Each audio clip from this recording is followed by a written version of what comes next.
আসসালামু আলাইকুম রহমতুল্লাহি বারাকাতু। আশা করি সব ভালো আছেন। আল্লাহ রহমতে আমিও ভালো আছি।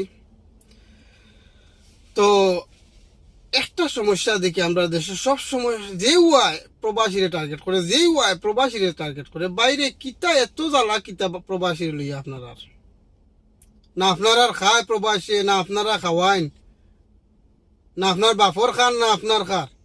প্রবাসীরাই কেউর বাফর টেকা খায় না, কেউর বাফর টেকা চলে না, নিজে খামায়, নিজে চলে, নিজের ফ্যামিলি চালায়।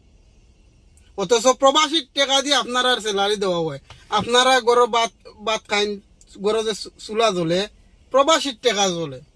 এই যে স্যালারি পাইন মাস পরে, বড় বড়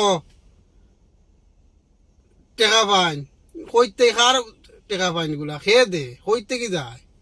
হ্যাঁ, আর আইও খালি প্রবাসীর টার্গেট।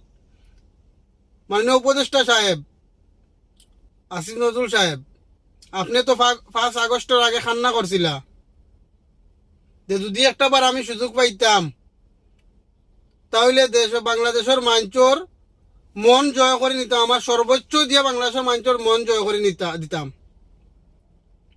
সুযোগ তো পাইছই, কিন্তু মাঞ্চর মন জয় করতে পারছই না। অথচ কি করছই? গিনা। আপনার প্রতি মাঞ্চর প্রবাসীর এত গিনা হয়েছে বর্তমানে, তুতু ফেলে আপনার নামে।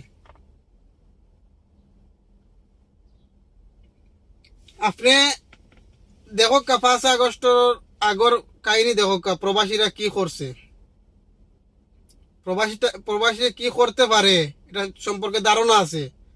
5 আগস্টের পরেও দেখছেন, 5 আগস্টের বাদেও দেখছেন, আগেও দেখছেন, পরেও দেখছেন, দু টাইমে দেখছেন যে প্রবাসীরা কি করতে পারে।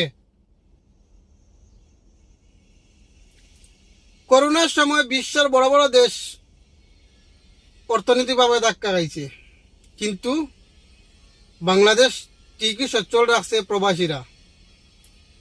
রেমিটেন্স পাঠাইয়া বাংলাদেশ সচ্ছল রাখছে প্রবাসীরা। বাংলাদেশের কোনো সমস্যা হয়েছে না।